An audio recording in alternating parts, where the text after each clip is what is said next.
everybody ready? We'll go ahead. Okay.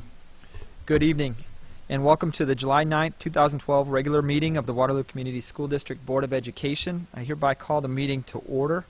We've got a few people to welcome that we will on the agenda, but also welcome Dr. Willie Barney.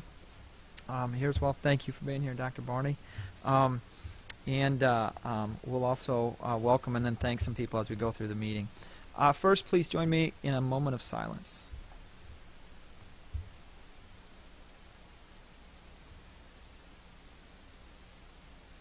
Thank you. Now please rise and join me in the Pledge of Allegiance. I pledge allegiance to the flag of the United States of America and to the republic for which it stands, one nation, under God, indivisible, with liberty and justice for all.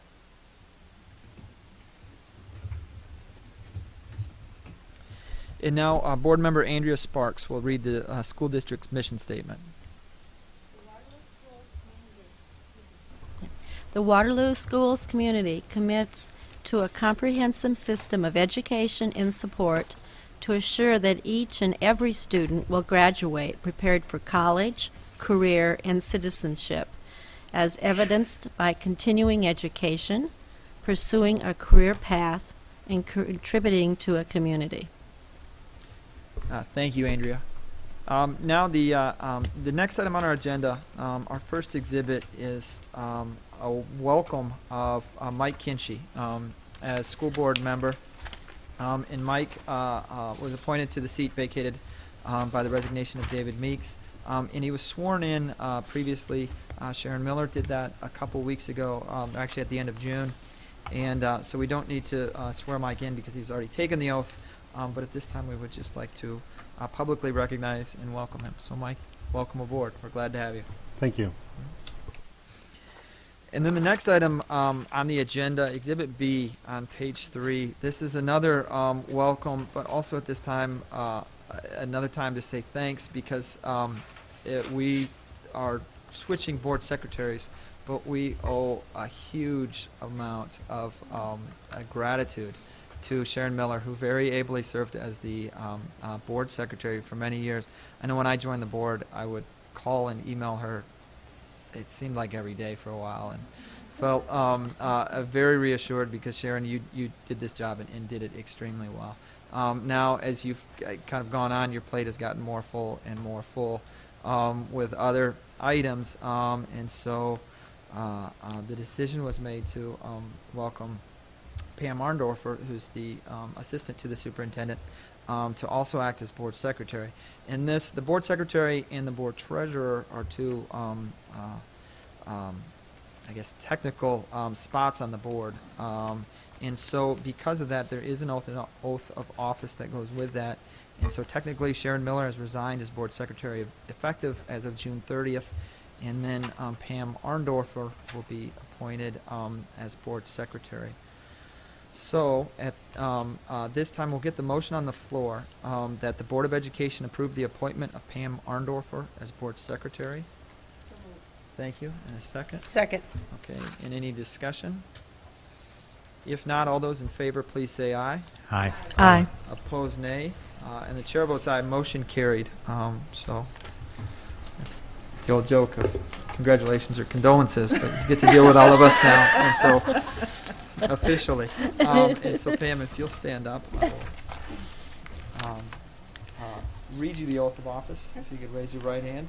Do you solemnly swear that you will support the Constitution of the United States and the Constitution of the State of Iowa, and that you will faithfully and impartially, to the best of your ability, discharge the duties of the office of Secretary in the Waterloo Community School District as now or hereafter required by law? I do. Thank you. Congratulations. Thank you. And welcome.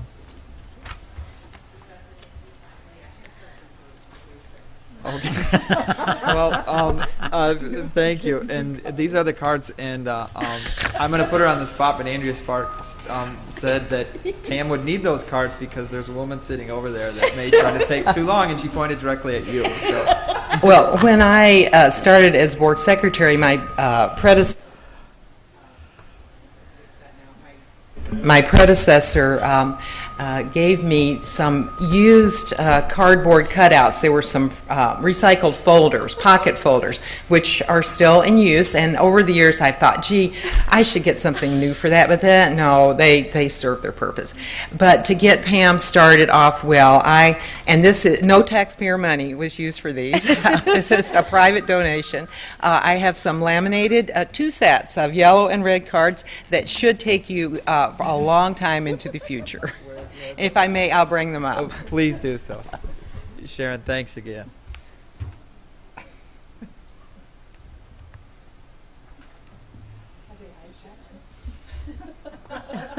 Those will last a good long time. So, yes. They're laminated. Sharon, thanks again for your service. We truly appreciate it.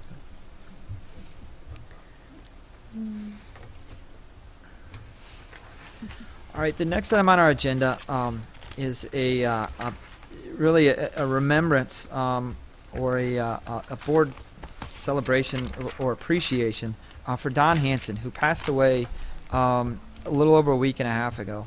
And Dr. Hanson, I'll just read through his history. He served in the Navy in World War II, and then after getting his schooling, came to Waterloo. And was a history teacher at East High, and then a track coach, coached other sports as well, but eventually moved up into administration, was an assistant principal, and then moved up to the school district director of personnel, and in that role hired, I don't think I'm exaggerating, I want to say thousands of teachers, many of whom spent a long time in the Waterloo district and are still in our district today. But he did that job very, very well. Moved up, that eventually became associate superintendent, and then at a time of great need, he served as superintendent of our school district in the late '80s. And then he retired, taught a little bit, and then was elected in 1990 to the Iowa House of Representatives. Served there for 3 years, 3 terms, and served very well. Retired from that, and then.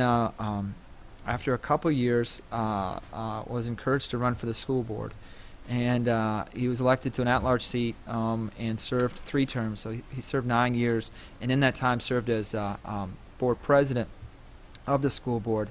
He was somebody that cared very deeply about his family and very deeply about his community, but he cared an awful lot about the school district and the children of our school district. I think he had a great heart. Was a very caring and passionate person, and it was stated, I know, by LYLE and by others as well, that he probably had more of an impact on the Waterloo School District single-handedly than any other single person probably in the history of our district. I can't imagine anyone that had more. And as we go forward, one thing we talked about as a board, and we certainly want to talk to his family about this, but a way to honor Dr. Hanson. And so it's been discussed possibly naming something. Sue Flynn mentioned the boardroom that we're in right now. It had been discussed, Lyle Schmidt talked about the track at East High or some parts of East High. So what I would probably ask is if anybody out there has any suggestions or strong feelings about a proper way to remember Dr. Hanson, please feel free to contact a board member or contact the superintendent's office at 433-1874 with any suggestions. And this, I don't know when it'll be on the agenda or kind of when we'll have the process complete, but it'll be something we'll be looking at doing in the future. But in the meantime, we're very grateful to Dr. Hanson for his service to the Waterloo schools. I don't know if there's anybody else at this time that would like to speak. I just remember that he hired me. So yeah, he served in that position I think for many, many years. Yeah. Yeah. I don't know how many years he was in that position, but it wasn't uncommon. We'd go to schools and just visit them, and someone would say, "You hired me," just as Andrea did, and then someone else would say, "How many in here did he hire?" And it was the majority, almost always. Right. So it was, he must have been in that position a number of years. I don't remember how many, but I know he loved the coaching, and he is unique. I think he's probably the only, I'm pretty sure he's the only superintendent that was also a board member. Yeah. So and especially then being the director of personnel for so many years as well as vice principal at East High, I think it's appropriate to do something. So Yes. all suggestions are welcome. Yeah, it was his whole life, the Yeah. Waterloo schools. Yeah, and he Mhm. made a huge impact. Mhm. So. As we go forward, yeah, please feel free to talk to us about that. Thank you. Then the next item on the agenda is Exhibit D on page 8, and this is the first of a few board celebrations, and Crystal BUZZA is here for several of them, for 3 of them. The first is on Champions of Character for the Cedar Valley, and this was an event that was held in April from the Cedar Valley Character Counts Committee, and a number of individuals and businesses who exemplify good character were recognized at a dinner, and a number of them have connections to the Waterloo schools, or in some cases were nominated because of their work at the Waterloo schools. So with this, I'll turn it over to Crystal BUZZA, and we have several people here that Barb and Uenta and Bruce that we see quite a bit who volunteer an awful lot in our schools. But Crystal, I'll turn it over to you. Thank you. We are very excited to be here tonight. I think the mic just went down. Because we have a great opportunity to recognize some of the wonderful things that have happened, and that happened in April. And I'm actually going to let Bruce, Uenta, and Barb explain all of that. But then also our school at LYLE is getting a special recognition based on what they did at the state level. Thank you, Crystal. Thank you, Chairman, Mr. President Young, and the members of the board for your service, and appreciate the opportunity to be on the agenda tonight. Yes, April 17th, the Cedar Valley Character Counts Committee held our first ever Champions of Character celebration in the Cedar Valley. It was held, like we said, Tuesday, April 17th. Our discussion over the years is that we've had a number, I think we've had 8 or 9 organizations, businesses, individuals, coaches that have been recognized at the state banquet for an Iowa Character Award. And we thought, let's try to do something like that locally. And so we put that vision together and organized this function where we recognized a business, an organization of character in Hellman and Associates. Lowell Elementary School was recognized as a school with character. Danielle Meyer from Hoover Middle School was recognized as an educator of character. Jim Koloff received the award for being an adult citizen of character. Caitlin Trample was awarded the Pursuing Victory with Honor. And Oliver Palmer, a young student that passed away earlier in the year, was given the Young Citizen of Character Award. And then we went ahead and nominated all of these for the state awards, and to try to add to our list there, because that's a pretty interesting, a very unique celebration banquet that's held in Des Moines here in August that I'll let Uenta talk a little more about that and a little more about our main speaker we had that night. It was a very special night in April there that turned out very well. We had a great crowd, and we felt really good about the organizations and individuals we recognized. And I'll let Uenta, our first citizen of character, explain what happened there. Good evening. Good evening. We held the event April 17th, as Bruce said, and we didn't know. We kind of asked a person to come and speak, and his name was Ben Boothby, and he's an athlete from UNI, and he just grabbed all of our attention. And he talked about character, and the 3 things that he talked about that night was work for what you can't lose, your character. It's who you are, not what you are. And you are only the average of your 5 best friends. And it took me a while to think about that, but it's so true, because we really are only, our character, our personal character is only the average of our 5 best friends. Well, we each nominated, each one of the committee members took one of the winners from that night and nominated them at the state level. And I'm happy to say that Lowell Elementary School was chosen as the school organization of character. And these children did a project on the recycling and thought there were too many white plastic bags floating around our environment.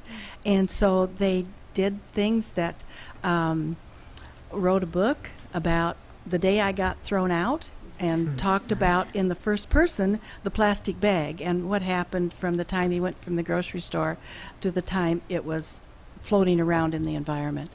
And then they took T-shirts and cut out the sleeves, cut out the neck, and sewed up the bottom, and they are grocery bags. And I can tell you, I use them, and the clerks in the grocery stores look very strange at me, but you know, I just tell them the story and then they understand.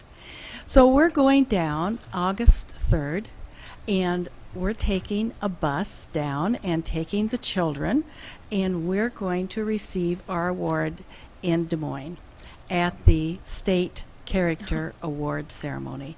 And we're all excited, we're all thrilled. We're so pleased that we can honor these students in this way and give them this recognition. The students were from the 3rd, 4th, and 5th grade from the Expanded Learning program, and so they've just really been very pleased about their recognition. We're pleased to have done it, and we hope that next year in April, when we have another recognition ceremony, that you'll all be able to come, because it really was a good night and very, very nice for the Cedar Valley. So other than that, do you have any questions? The banquet in April, yeah, keep us posted, because we'll Okay. definitely be there. Yeah, We will. For that in the We future. will. We're But so I excited. remember there was one a couple years ago with Scott Racker came, that was at the Five Sullivan Brothers, but I don't think it was a dinner. I think it was. It was not more a dinner. of a, We did a recognition and did a Okay. Character Counts event for Okay, 3 yeah. years that was involved all of this. We asked all the schools to Okay, have yes, participation yes. and had a program. This was actually an event that was patterned after the way they do it in the state. Okay. And we thought that that would be a nice continuum for our area. We've had 8 winners in the area, and my goal is to have a winner in every category at the state. So you're all going to have to help, because I need some ideas to fill in some of those blanks. So next year, when you see the call for nominations, why, be sure and think about who maybe you could invite We will. About how or many, nominate. Yes. how many students were involved? 13 students Okay. from Lowell School, and we're taking the children, we're inviting the children and their parents and to go down. So we think we're going to have quite a group, and we're going to celebrate. Thank you. So, anybody else? And the Thank you so much. You went Thank you. And Bruce and Barb, thank you all. Yes, we appreciate it. And we will keep working this year too, this school year as well.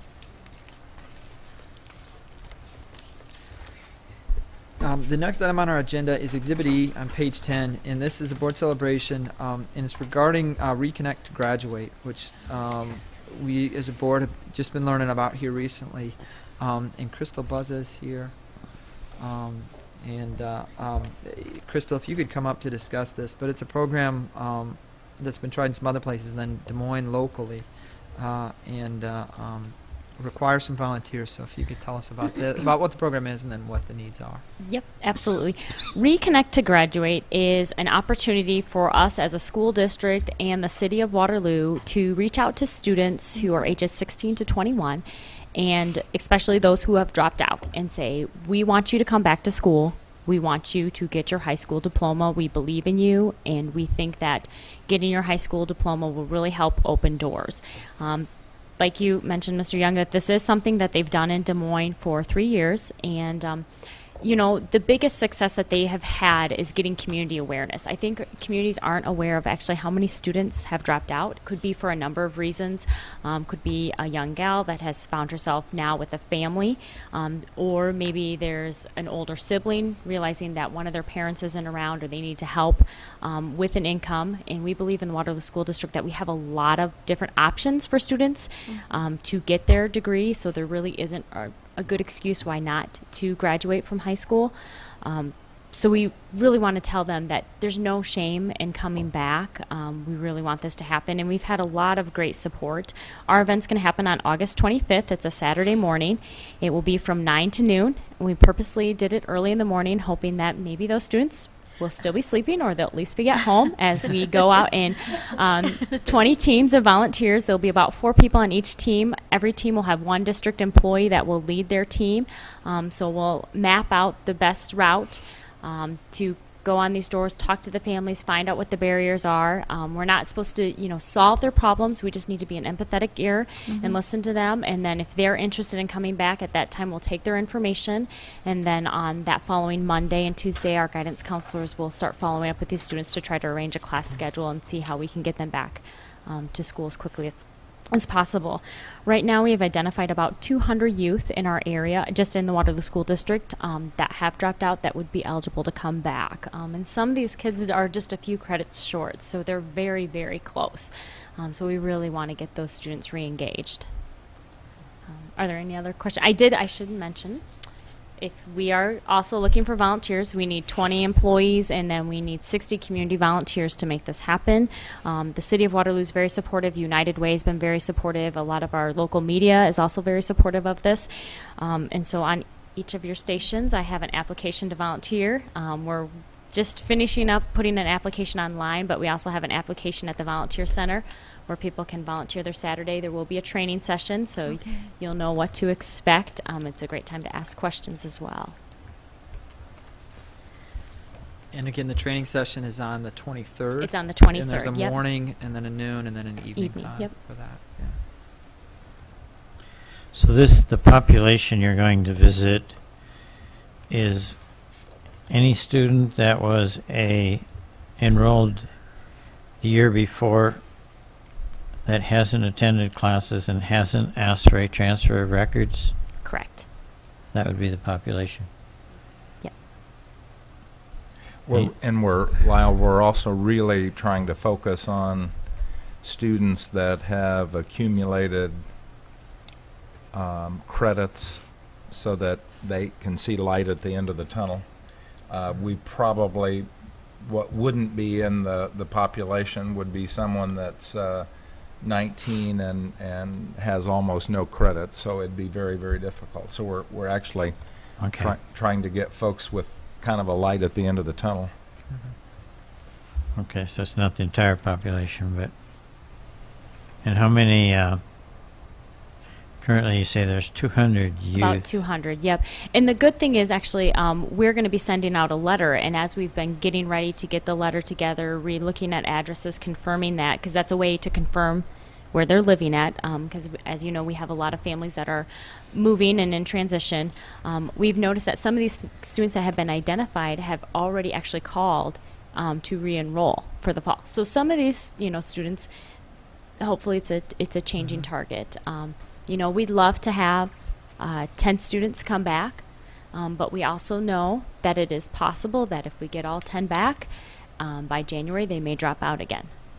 So that's something that we need to be aware of as a community, but we think as a community, if we can pull together, we can help, really work together. Okay, so basically, the families are going to be notified ahead of time that Yes. this is happening, so Yep. it's no surprise. Right. We Okay. don't want to surprise them. No. They'll get a phone call actually leading up that Tuesday before. They'll get a phone call as a reminder. We have posters that we're going to put out everywhere. Churches, hair salons, shopping centers, anywhere you can think about. All of our volunteers will have the same color shirt, so that way it's known. That will be something else that we'll carry on with our message, because for some of our populations that are non-English speaking, we want to make sure that we aren't something they need to be afraid of, that they know we're here to help. And we'll have translators for those families that we know we'll need a translator with. Okay. Have you talked to Des Moines as to how they're doing and the success rate? Yep, we've actually, this whole process, majority of the information that we've gotten, we're imaging off of Des Moines. We're using a lot of their comments, their what's worked, what hasn't worked. The first year they had a pretty good success rate. This last year their success rate wasn't as good. They actually, everyone that they had pulled back in had dropped back out, but they are still wanting to continue to try it, just because they know that they've had some kids that still call and contact them even though they might have dropped out. So they know they still have them engaged a little bit.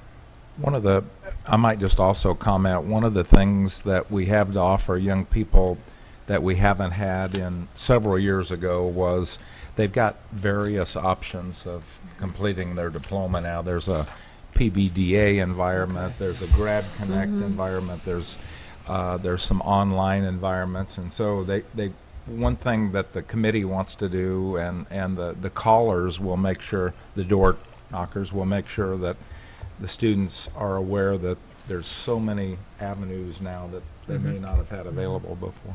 Yep. So we have about, I don't know, 150, 170 dropouts every year, roughly. I wouldn't say like new, but it could be, you know, somebody who has dropped out 1 year, restarted, dropped out again. So it's not a brand new number. Does that make sense? So we're not having 100. No, because our graduation rate's about 80%. So we're losing 20%, and we've got 900 in a class, so 20%'s 160 to 200 kids every year. So I would think that would be the number we're talking about. Is there any effort to do a, not necessarily a postmortem, but to document somehow the response, the reasons these kids are giving, you know, when you go there, to have some sort of not a real formal process, but at least a informal one in which the volunteers are given a, you know, something that we can later reflect on and say, okay, these are the top 5 reasons that students are leaving. Yep, absolutely. We're going to have, each volunteer will have a sheet. There will be one page that we'll leave with the family, one that the volunteer will take, and we definitely are going to record those comments as to what the barriers are. That's what we want to know, is what are the barriers. And equally important, Lyle, we're going to make sure that a school employee follows up on Monday for anyone that said they're interested. We will absolutely have follow-up.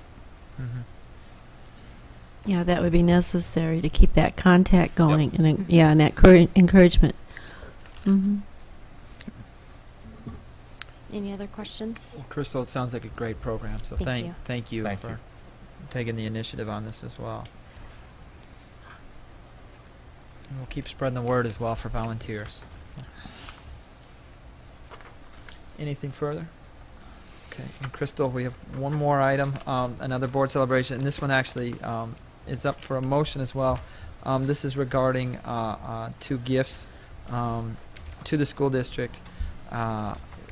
One for $740 to George Washington Carver Academy, and then one for $5,702 to West High School. The recommended motion is that the board accept and acknowledge the donations, the amount of $740 to Carver and $5,702 to West High. Can we get that motion on So the floor? moved. Thank you. And a second? Second. Okay, thank you. And Crystal, if you could fill us in on this item. Yep. The Community Foundation, as you know, kind of oversees a number of funds, and there are 2 particular funds that come up every year that are supportive of the district, particularly for Carver Middle School and for West High School. And so right now we will be receiving $740 from the Dr. Carlene Bradford Phillips Fund for West High School, or for Carver rather, Academy, and then West High School will receive $5,702 on behalf of the John and Marge Young Family Foundation. I know with West High, for that particular fund, they've used a lot of that to help with the wellness instruction initiatives that they've done at the high school. And then for Carver, they've really focused a lot of those funds towards STEM. It is the principal and their administration, they can choose to use it however they see fit, as long as it helps to improve the academic atmosphere at the school. So this is a really nice added gift that our schools get to use. So are these funds essentially endowments? Yes. I'm curious about the amounts. They're not, rounded off. They're very exact. Any reason for that? Well, I would guess, and Mr. Young might know a little bit more, with any type of foundation, when interest builds, it's based off of that interest that they would occur, or that they would gather. And so that's why the amount is, they have to give out that much based on they might have it set up based on the interest. Okay. And some of them, like the smaller one, it might have just been dwindling down. Nobody else has been paying into it. So the amounts get different. And then, as you know, with funds going down, sometimes they lose and they don't gain as much as they would in a year. Okay, thank you. No, I think that's right on. Mm-hmm. Any further discussion? If not, we'll vote on the motion. All those in favor, please say aye. Aye. Opposed, nay. And the chair votes aye. Motion carried. Crystal, Thank you. thank you very much.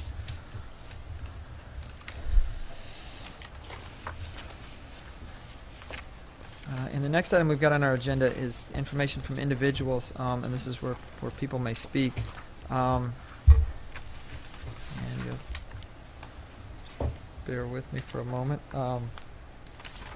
We have now come to the time when those who wish may speak publicly to the board. I would like to remind each speaker, whether you represent yourself or a group, that you have 3 minutes to speak during this portion of the meeting. Mrs. Arndorfer will hold up a yellow card when you have 30 seconds left and a red card when your time has expired. At that time, I will ask that you conclude your remarks. Waterloo is a national leader in character counts, endeavoring at all times to promote and model the principles of trustworthiness, respect, responsibility, fairness, caring, and citizenship. Throughout our meeting, we commit ourselves to these principles. At no time is it appropriate here to criticize the job performance of a specific employee of the district. Because personnel matters are confidential, they must be handled through proper channels and not in a public forum. So at this time, I'd like anybody in the audience who wishes to address the board to step forward. Please just state your name and your address.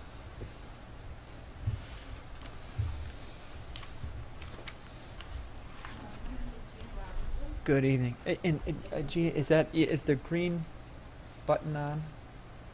No. Okay, just press that. It says push on it. Hi, my name There is we Gina go. Robinson. This is my husband, Richard Robinson, and our Welcome. address is 2118 Plainview Street, Waterloo, Iowa, 50707.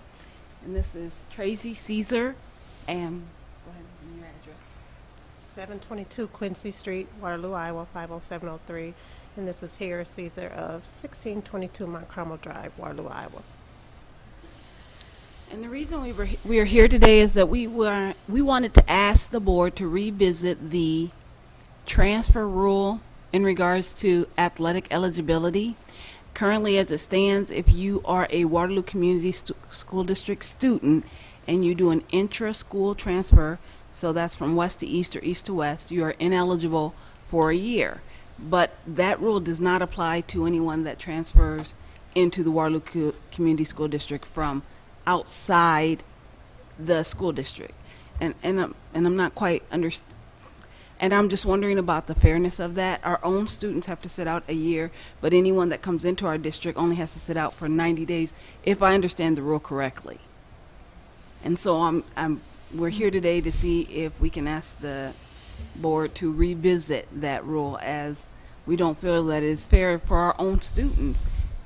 Because I did see in the policy that there are exceptions to the rules, but they're limited and extreme. I mean, it referred to foster care or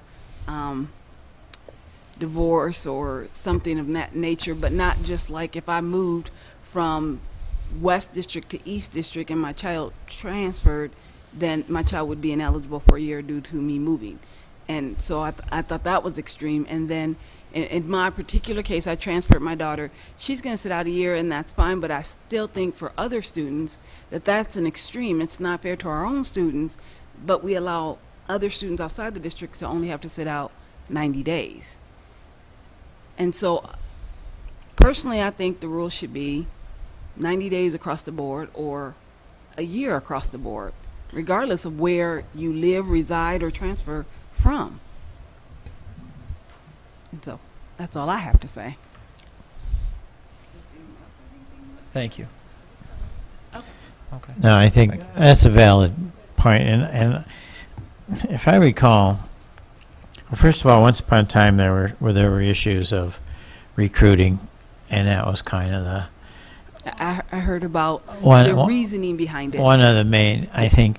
But beyond that, and I'm trying to recall now, there are some limitations by the Iowa High School Athletic Association, and we may be, that may be, but it's worth taking a look at to know what flexibility we do have and what we don't have because of the Iowa High School rules. But it does seem, And I did check with the rules.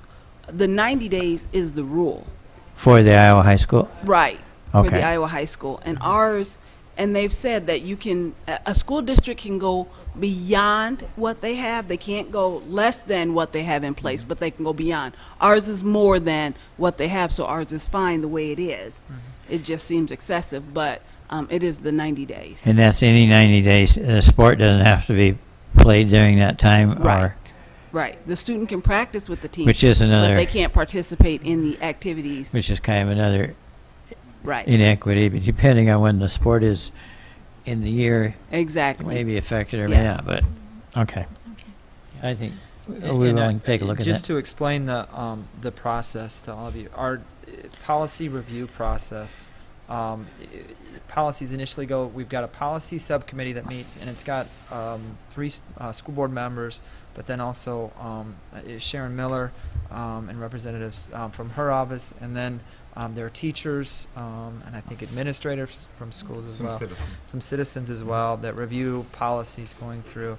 Then it comes before the board. It's not something that we can take action on tonight going forward. And just to expand on your point, Lyle, I think I joined the board in 2007, and at that time there was an issue with, I think it was football, and a player going from one to the other, and at that time it was based on residency, and so there was a question on residency, and I think it was in March of 2008, if I'm correct, or maybe about 2008, and at that time there had been some concerns that things were being abused, and this is all, as an aside, this is all within the school district, and out of 350 some school districts in Iowa, it only applies to 8 of them, because only 8 of them have more than one high school. If you only have one high school, there's no transferring. And so I think at that time, I think maybe even the Iowa Girls High School Athletic Union and the the High School Athletic Association may have been different, and it may have come down to residency as well, but it changed. At that time, I think the pendulum was swinging this way, so it went to 180 days, and so regardless, it's probably something we need to revisit going forward. It's just going to take some time for that process. But if you want to call back or call the school district and just leave your number, and we'll try to keep you advised of when that's coming up. All right. Yeah, but we appreciate your comments, and it is an issue. I don't think there was any thought, though, that 180 days was the magic number and that was perfect, but there was also thought that 90 days wasn't perfect either, and it's trying to find that right balance, I guess, between the two. So it's not abused, but it's also not punitive. So yeah. No. So just check with the school district to Yeah, see maybe how- just call and call the office. Either ask for, either ask for Sharon Miller or Cora Turner. Either one will be able to help you. Okay. Yeah. Thanks, Thank guys. you. But like I said, it's not something that at our next school board meeting is done. It takes it actually would be several, because it took a long No, time. I that's- remember that- that policy to go into place, and Yeah. it takes a while. For it Well, to when be I was changed. researching it, I saw that it was a progression. So I Yes. wasn't expecting Yeah, it to very much happen so. overnight, but I Yeah. just wanted to ask that it be reviewed. Yeah. And I've spoken with Ms. Turner on several occasions. So. Several conversations Yes, we have. summer in reference to her request, so it's no surprise that she's bringing before your board. And as they indicated, it is something that they will review. We'll take it back to policy. It has been in progress since 2007, and it was with the sport was basketball. So Oh, it's been okay, with us for okay. some time. I also want to share with the board, last year, the state even contacted me to get my policy and tried to push it through the legislative that all schools use the same policy, but it failed. So it's a policy that's been widely discussed, and we will get back in contact with you when we're up for review. Okay. Thank you. We do want to encourage students to participate in extracurricular activities. So you've got that as a fundamental philosophy. On the other hand, we want to discourage recruiting. So we kind of have to I balance understand those that. two. I There's- totally understand that. Ours has just happened. Yeah. We were on a voluntary, and we rescinded ours and pulled her out, and it wasn't a recruiting effort. Yeah, or and no, anything like and that, but- I'm sorry, nobody's. But yeah, I know what implying you mean. that, I but know what you mean. Yeah, Cora yeah. did explain it to me exactly what took place, and I'm sure I was aware that there were some school jumping at one point in time. But of course, at that time, I didn't have kids where it Yes. affected, No, I and understand. I I wasn't understand. even really aware of the policy until it affected Gotcha. myself. No, I understand. So But that- we that's where I appreciate come you before. being here and appreciate Yeah. your Thank thoughts you. as well. All right, Thanks, thank guys. you. Thank you. Mm-hmm. And I guess I do have one thing to say that Gina didn't bring up. I guess what really concerned me is the fact that if you go to Columbus, you can come. And these are still Waterloo schools, even though Columbus is not Waterloo School District. If a child comes from Columbus, they only have to sit out 90 days. And it should just be fair across the board, no matter what school you come to. So when you guys review it, if you could please take that in consideration, because it seems like we're punishing anybody that is in the Waterloo School District. Thank you. Thank you. Yeah, thank you.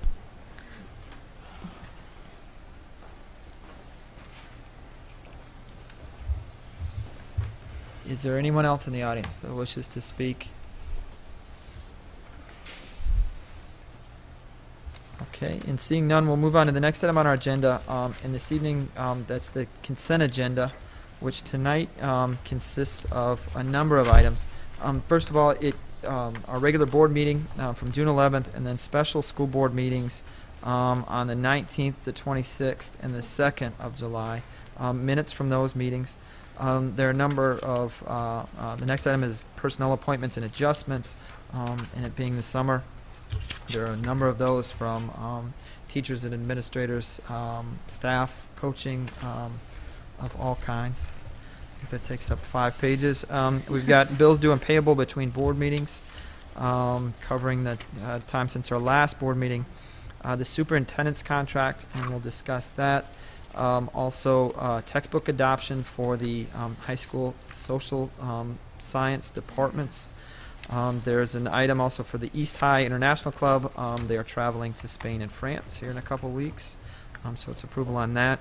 An item regarding Skills Iowa, which are technology tools, basically a skills tutor and assessment. They're computer programs essentially. Urban Education Network 2012-2013 membership dues. The Urban Education Network is a consortium of the 8 largest school districts in Iowa. We're just talking about generally have similar interests, like the larger districts that have more than one high school, and then also their affiliate members as well. The next item is board meeting dates for our school board meetings for the upcoming, for this school year. I guess we've already started, and it's the 2nd and 4th Tuesday or Monday, of each month, except for there's no meeting on Christmas Eve, on Memorial Day, and then the the 4th Tuesday of June and July. Then next we've got selection of financial institution for deposit of school district funds, and that's proposed to be Farmer State Bank here locally. And then finally, a roofing project for Elk Run Elementary, well actually Elk Run Early Childhood Center, it's still known as Elk Run Elementary, but there is a early childhood program, pre-K, I think Head Start is there as well. So that is a consent agenda. Are there any items that board members wish to be removed? Items H, Okay. M, N, and Q, please. Yeah. Okay. Thank you.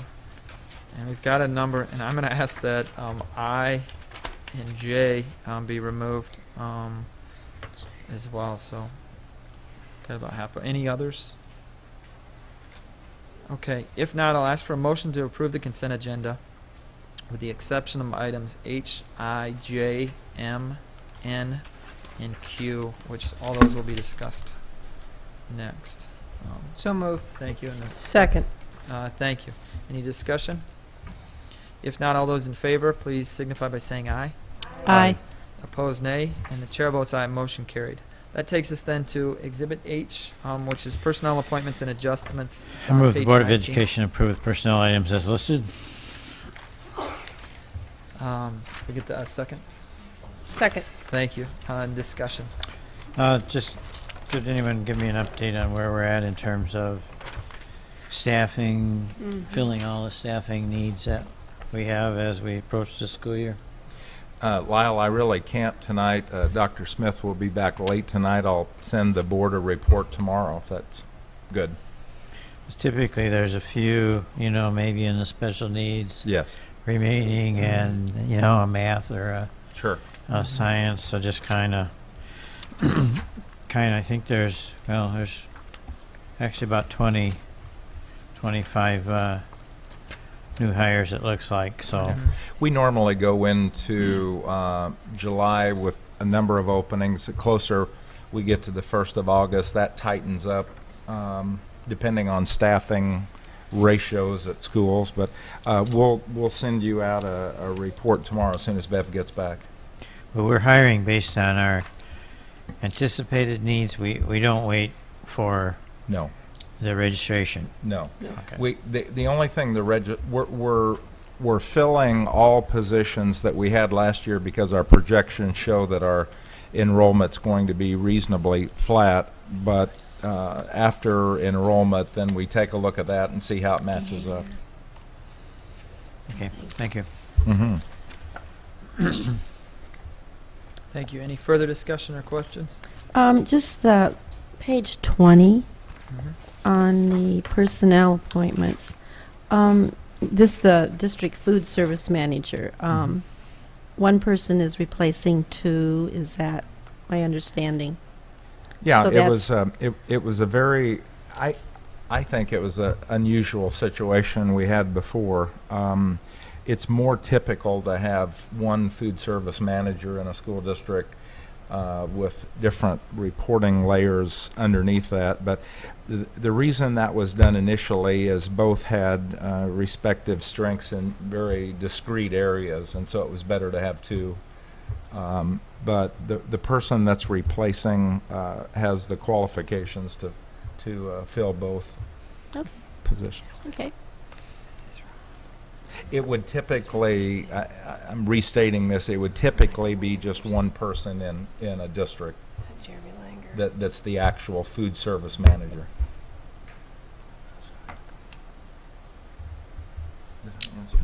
Oh, yes, you Okay, did. Thank okay. you. I just Thank wanted to you. make sure. Any, No, thank you. Any further discussion or any further questions? Yeah. Page 21, BIS under classified for Expo. Is that behavior? What? Intervention specialist. Oh, Okay. okay. That. Yeah. Okay. Good question. Thank you. Anything further? And Lyle, I think a lot of the hired teachers have replaced like retirees or people that have quit, because I've noticed a lot of times the hirees have been a replacement for and resigned or left the district or that type of thing. So I don't think they're just Yeah, I think out of the 28, there's 2 new positions. Two, yeah. Yeah.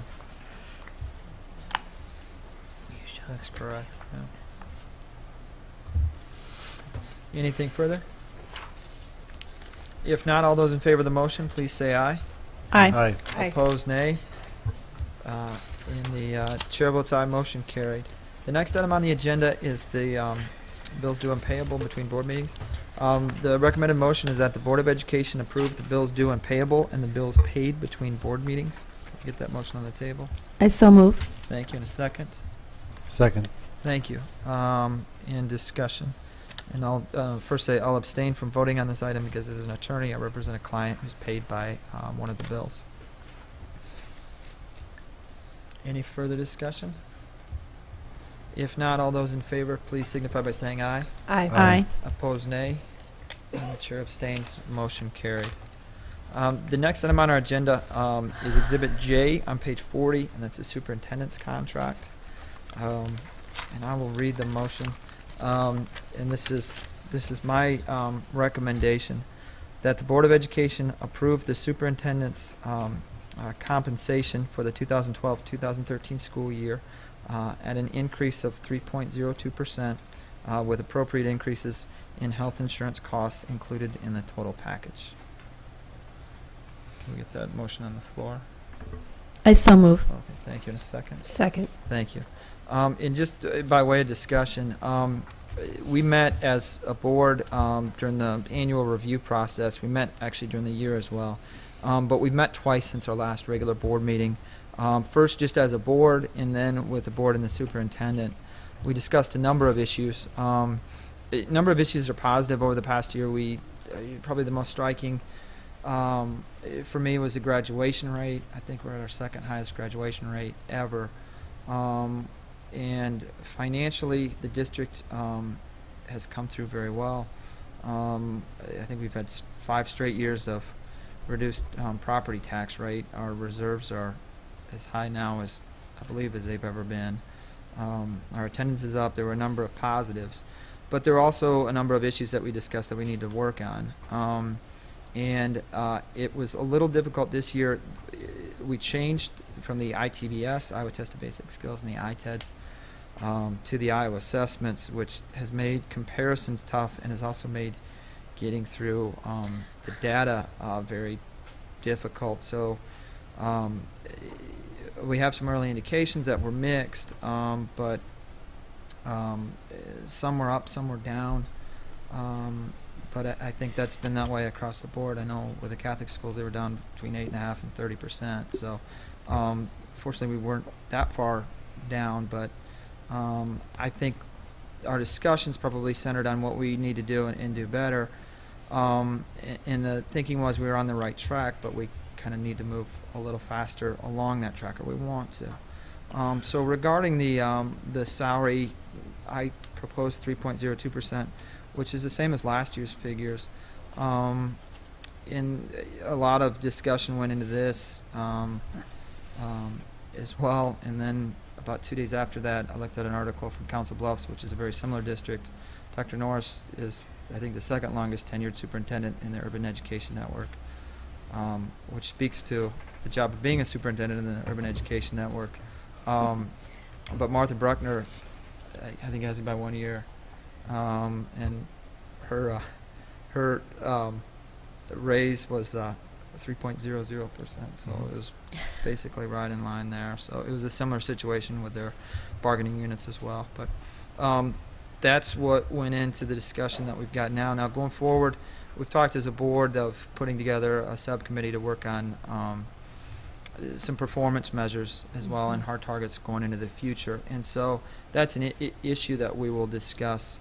I think in the fall we've kind of all set a goal of November on that, so it'll be something that's ongoing. But this was a motion for this school year. So, any further discussion or questions?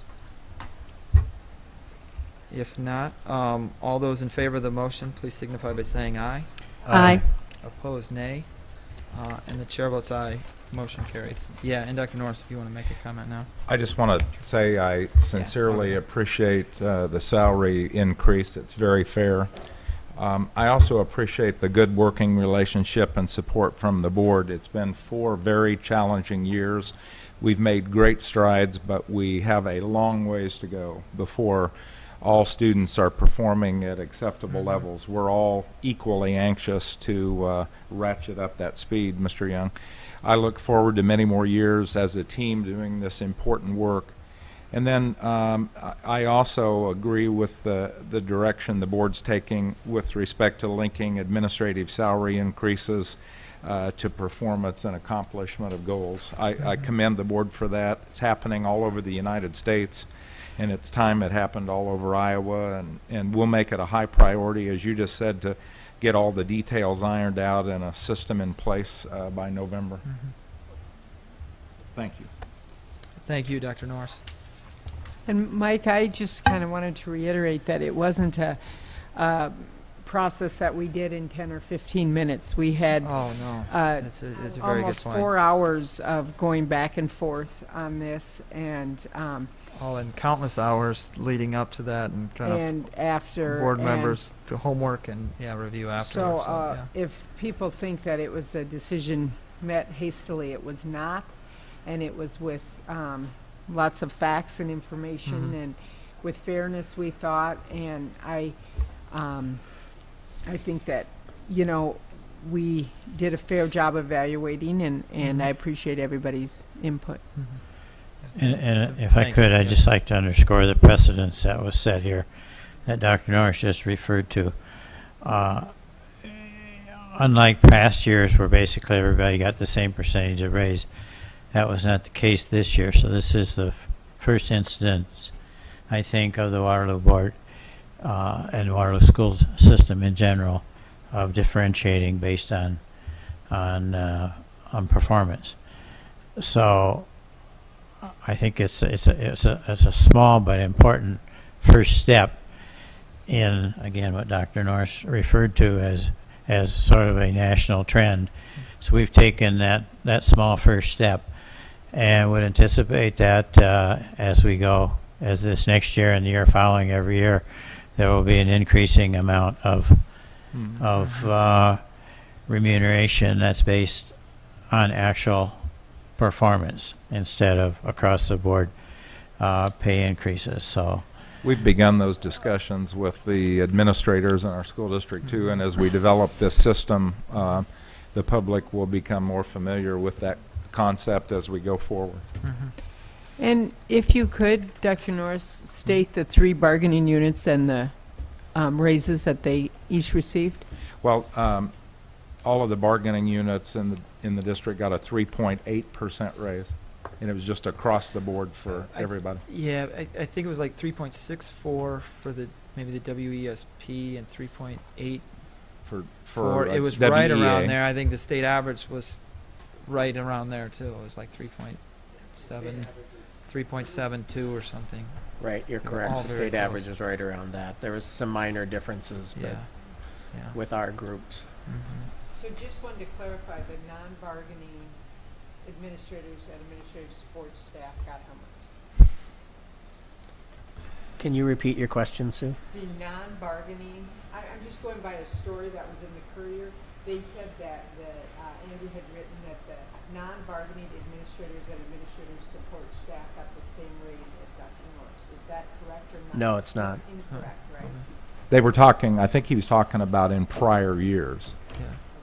I think that's what the article was. Well, I have it pulled up, and it's during the past year, total compensation was set at $253,613 for Norris, who received the same size raise as non-bargaining administrators and administrative support. And that raise was decided a year ago, Gotcha. is what he Yeah. was referring to. So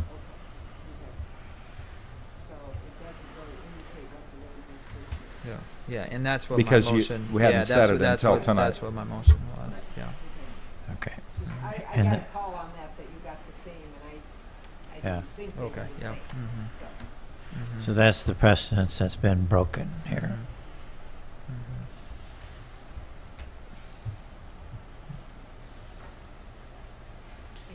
Any further discussion? Okay, if not, we'll move on to the next item on the agenda, which is Skills Iowa. It's Exhibit M on page 49. This is regarding the essentially the software program. I move the Board of Education approve the recommendation of Educational Services and purchase Skills Iowa for 2 years at $279,000 for 2013 and 2014. I mean 2012-13 and 2013-14. Gotcha. Yes. Okay. And a second? Second. Okay. I guess All my right, discussion. Yeah. my question here was just context of how this fits.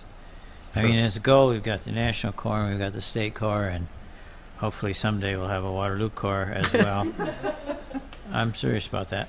And so these are the things we want students to know. Now, on the tools side, we've got the regular textbooks. We buy the supplemental materials for the Promethean boards. We've got STEM. We've got a number of special programs. We got what's the computer one? Play-Doh. Play-Doh. So we've got a number of tools here, and it's confusing to me. I guess I don't know where all this, when we decide to buy additional tools, when we don't buy additional tools, where Skills Iowa fits into this whole picture, and do we have any evidence that it's effective? I guess that's right. Great. Let me say first of all that there's several questions there, and Lyle, if I miss one of them, come back, please. Essentially, the tools that Lyle described were either curricular tools or instructional tools, whereas Skills Iowa is actually an assessment tool. And before we can make almost instantaneous adjustments in instruction, we need our teachers to have a tool that they can evaluate their student progress. So this is the essence of Skills Iowa. It's a many thousands test item bank. And it's not only aligned with the Iowa Core and the Common Core, but it is the best predictor we have of how kids might do on ITBS. And so there's a number of ways we use Skills Iowa. The biggest district way is to do benchmark assessments. And most all of our core curriculums have a quarterly or 4 or 5 times a year have a benchmark assessment that we use Skills Iowa to track the progress. But the more important usage of Skills Iowa is actually at the classroom level, where a teacher can, they could give what we used to call, years ago, we all took pop quizzes. So a teacher can actually fashion a pop quiz, if you will, using items. It's very easy to do, using items from this item bank, and they can have some predictability of how well then those kids would answer the same questions. They're, like I said, it's aligned with the Iowa Core and the Common Core. We used the product in my previous district. The title of the product was called Princeton Review.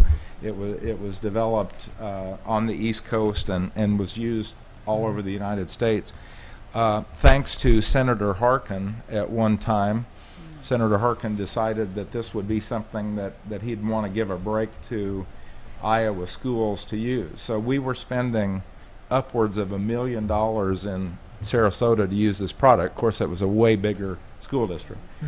But then got to Iowa, and we were able to use the product for free, if you will. We've gotten a lot of support from the company. We've gotten assessment experts that come out and work with our teachers. We've gotten a lot of training out of it. But now you are all aware that all of the earmarks in Washington, D.C. have been stopped. And so this was an earmark, and you know, it was saving us. This is 2 years. It was saving us at the rate of about $130,000 a year. So I got here and was saying to the staff, we need this assessment instrument. It's called Princeton Review, blah, blah, blah. It was a lady sitting out there that actually, Debbie Lee, that actually found that it was already available in Iowa. You remember that, Debbie? She found it was available in Iowa For free. for free. We started using it, used it 3 years for free, and this last year we paid for it, and the recommendation is we pay. There's one other part there to it that I think is used, but it's not as significant of use, and that's the skills tutor. I guess the other thing I didn't say about the robustness of this instrument is at district level or at the building level, both district administrators and principals can sign on and see how respective classrooms are doing. It is really the only decent, other than the DRA2, which we use for reading, it's really the only decent mid-year, anytime a student needs, a teacher needs an assessment, the 4 second grade teachers out at Orange Elementary can sit down and do a quick assessment and see how their kids are doing. So it's a very robust program. The skills tutor, I read that in the skills tutor. I read that, and that sounds like if I was a student, I could go online. You can. And I can take this tutorial in reading comprehension or whatever I've decided, and then I would take a little quiz. Well, the quiz, there's a couple of ways it can be used, but the quiz is normally given first, and then students are referred to the skills tutor in the areas they're not proficient. Okay, so but they could arguably use it the other way too. Just use it as a tutoring program. Okay, so they get immediate feedback. Immediate. Okay, Immediate okay, feedback. and they can access this from home. The Yes. parents could sit down Yes. with them, and they could do some practicing at home. Okay. Is this saving the teacher time as far as administration of? Oh, yes. Okay. Yeah. The only one thing, Mike, that would make it better is if we had, and maybe we'll be there sometime, but if we had enough computers in every classroom to where they didn't have to go down to the computer lab to take the assessment. Okay, so this isn't something that can be linked into Promethean. That's what I was thinking of with the little, yeah. You the could whole use- class could take a quiz that way together, is what I was thinking. Is Yeah, we could do. They're not linked together right now. We could arguably flash up the skills tutor, and they could be tutoring the whole class. The assessments are very individual right now, and doesn't mean they couldn't be in the future. Well, you talk about a pop quiz, and that's what came Yep. into my mind. Sure. Is No. let's use the technology that we have in the classroom, and It's a good idea. So that's all I have. So does this package, it doesn't include end of course assessments? No, end of course assessments actually will come from the people in Iowa City that actually administer the ITBS. And is it typically a 2-year agreement, or? They offered a slight discount, Sue. We could do it 1, 2, or 3 years. We picked 2. If something should come forward in terms of earmarks or anything, I am sure that we would be able to receive some compensation for that.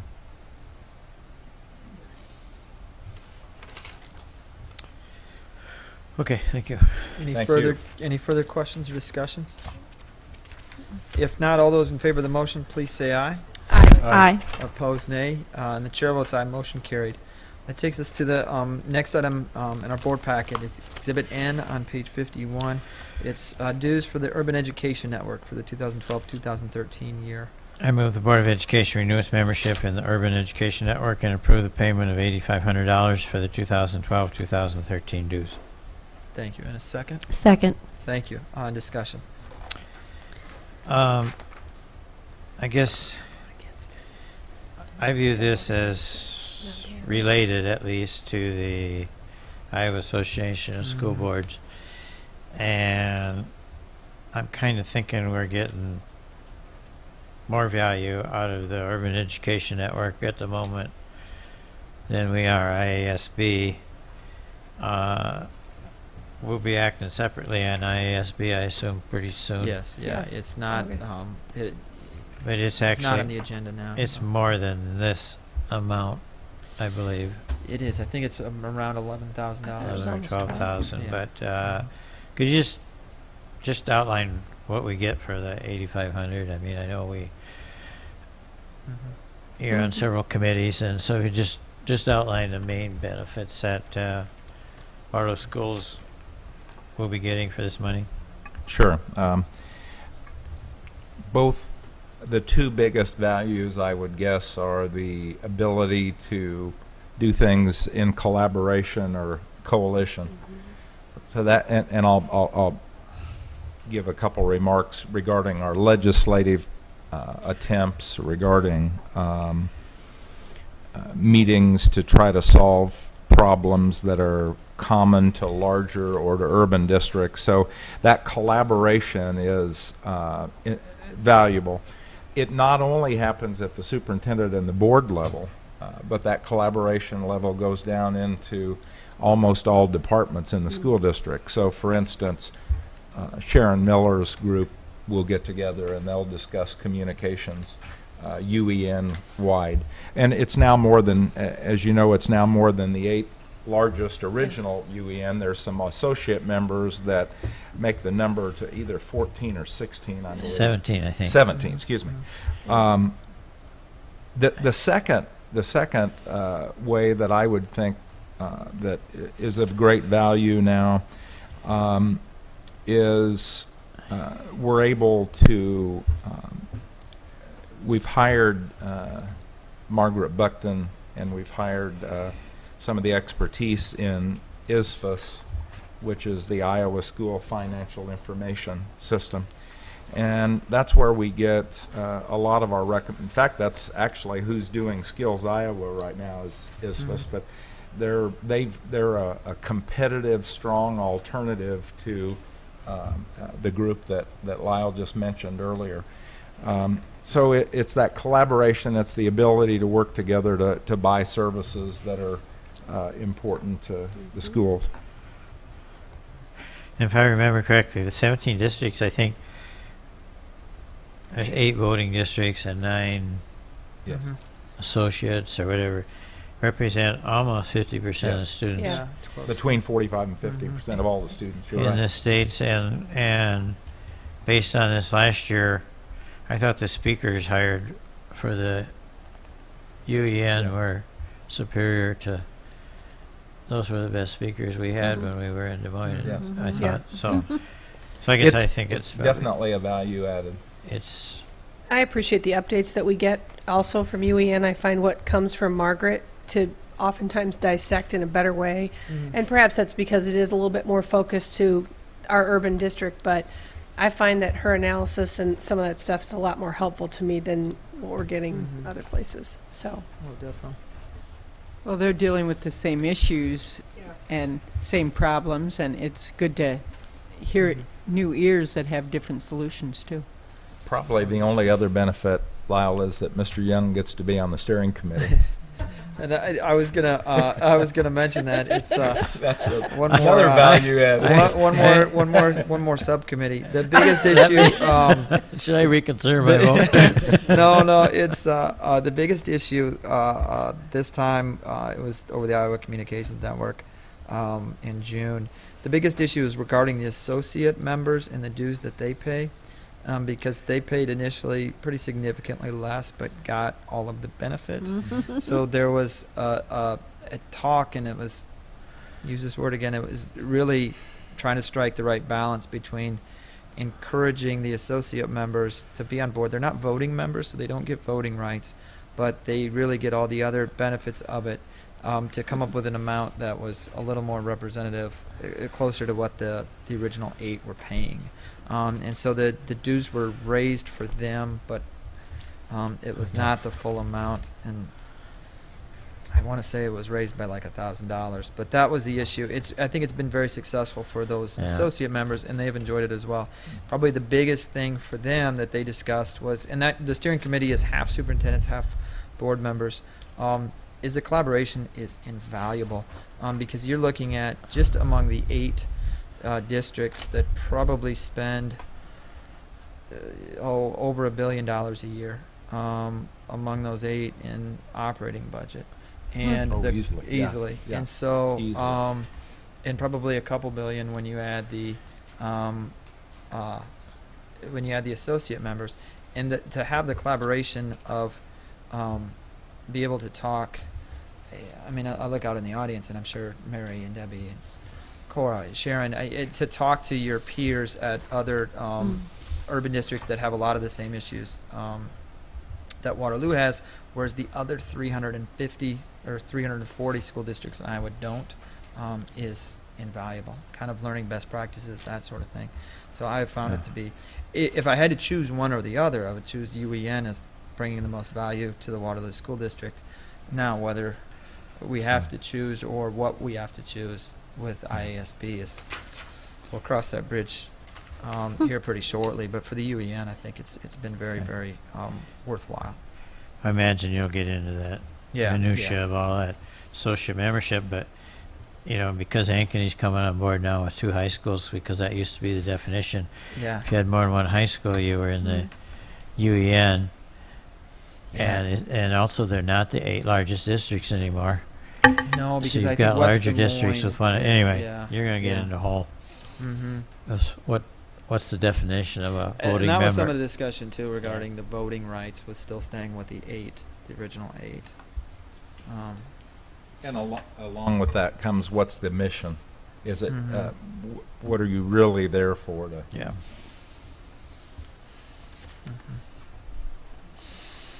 Okay. Any further discussion or questions? If not, all those in favor of the motion, please say aye. Aye. Opposed, nay. And the chair votes aye. Motion carried. Then the next item, the last item from the consent agenda, is Exhibit Q. It's on page 56. This is regarding the roofing project. And the recommended motion is that the Board of Education approve the recommendation to approve the alternate bid of service roofing from Waterloo for $77,394 for the Elk Run roofing project as presented. So move. Thank you. In a second. Second. So, thanks. Okay, in discussion. Yeah, what's the distinction between from the base bid? I don't understand. Is this an ad? Is the alternate an? Yeah, we didn't know for sure where the bids were going to come in, and we Okay. this was just an additive alternate. So it's still the same Yes. type of roof. Yes. No, it's added to the base bid. Okay. And from what I understand here, it was Area B, which was, I'm sure, marked on the plans. Mhm. That Area A was already Yes. approved. This is just finishing the project. So is this the entire roof now? It will be the entire roof. Okay. Okay, and before it was just A. just A. Area A. Now we got the whole Yes. thing. Okay. Okay. Thank you. Okay. Any further discussion? If not, No. all those in favor, please say aye. Aye. Opposed, nay. And the chair votes aye. Motion carried. Do that quickly. The next item is Exhibit R on page 58. This is regarding the Educational Access television channel, the memorandum of understanding with the City of Waterloo. The recommended motion is that the Board of Education approve the revised memorandum of agreement with the City of Waterloo for the operation of the district's Educational Access television channel. Can we get that motion on the table, please? So moved. Thank you. In a second. Second. Okay. And Sharon Miller is here to discuss this. This is regarding the collaboration that's been ongoing since, for about the last year or so. Yes, Yes. we have just Sharon. concluded our first year, and it has worked out very well, but with most agreements, you find ways that you can improve it on both sides. So that's what we are bringing to you tonight, and Susie shares that the city is doing the same thing about as we speak with the city Yes, council meeting. yeah. So we look forward to a long and continually growing relationship with the city. And I've heard good things, and I know it's appreciated that collaboration among government units is appreciated in the community, but I've heard very good things. So we're exceeding So, the yeah. 15 hours. Is that why it's being set? It's being set at 20 now. Yes, and when we first developed this, it was an estimate based on our past usage of our employees' time for various performing various functions, and we found that as our professional development needs grow, we're doing more of the videotaping internally for use in subsequent training sessions. So we wanted to make sure that we were allowing enough time and being fair to the city and its planning. So that 20 hours is a good maximum estimate, and we feel we're comfortable with that. And notice we're having them wear school uniforms, so it just works out perfect. Dress code. Dress code. Dress Excuse code. me. That's I right. can't say. That's right.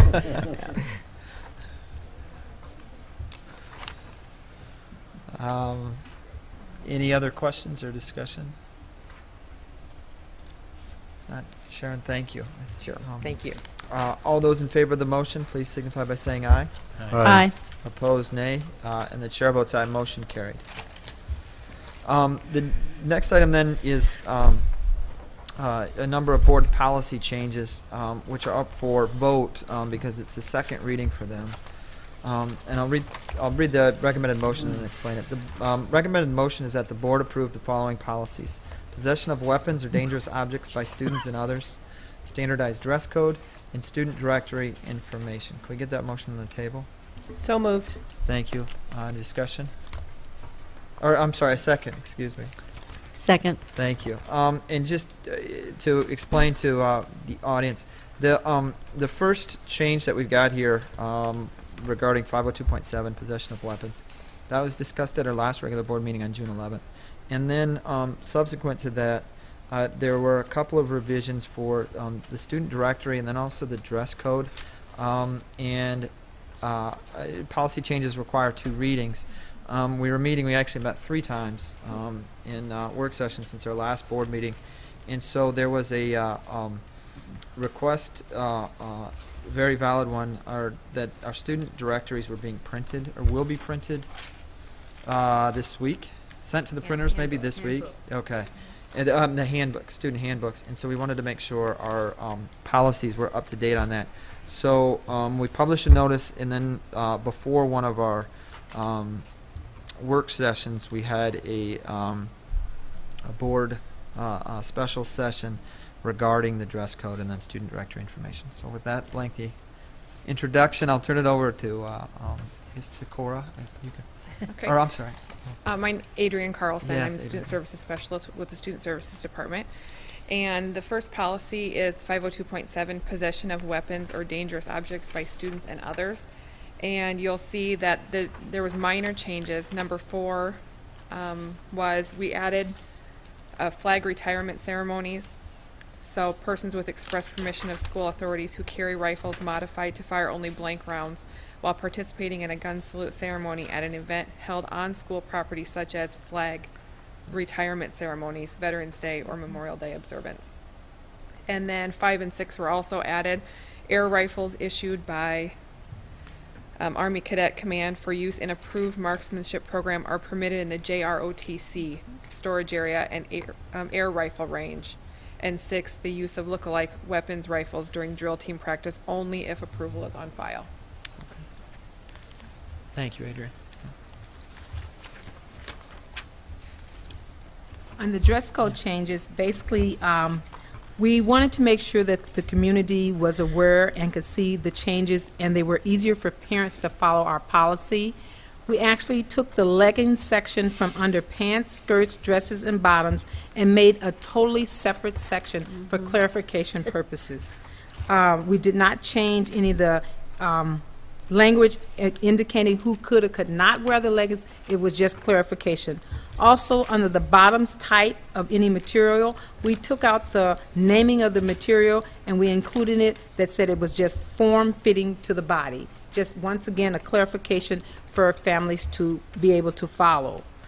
Under headgear, headwear, we wanted to make sure that we included distracting items such as large birthday hats or clowns or holiday headbands and headwear. So anything that's distracting to the learning environment, we wanted to clarify and add a section for that.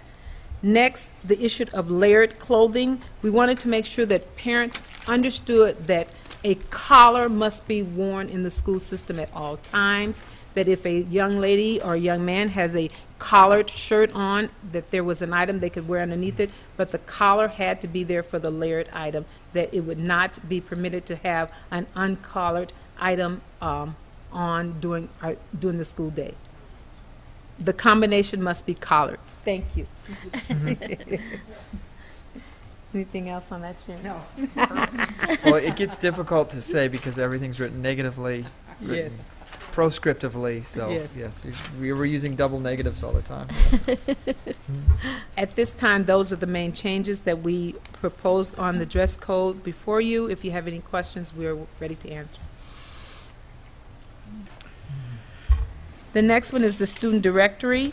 Cora, just sorry. That's okay. Verification then, I think people are starting their back-to-school shopping. What are the approved colors? For shirts on the all district is all solid colors. We're Any actually color at any school? Any color. Any color at any school. We're actually starting that communication. We're going to have it on our websites. Great. We're doing phone calls homes to the buildings that's changing. We're putting it out in written communication also, and any time that we're addressing families now so that we can put that up front. We're also sending it to various stores and that it could be posted. And of course, the colors that they currently, or that they had in the prior year are still They can acceptable. still wear those Yes, colors they still also. wear pink, orange.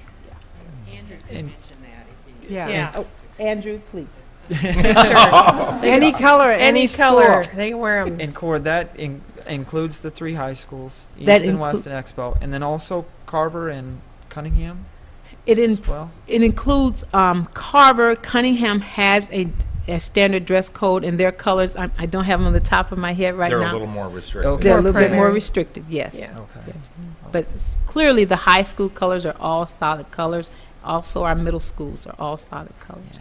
And I guess as reasoning that was done, that we talked about in policy, is that request from a lot of parents going from middle school to high school, that it was a frustration that the colors couldn't be worn. So indeed, we are listening to those people, and we are offering additional colors at high school.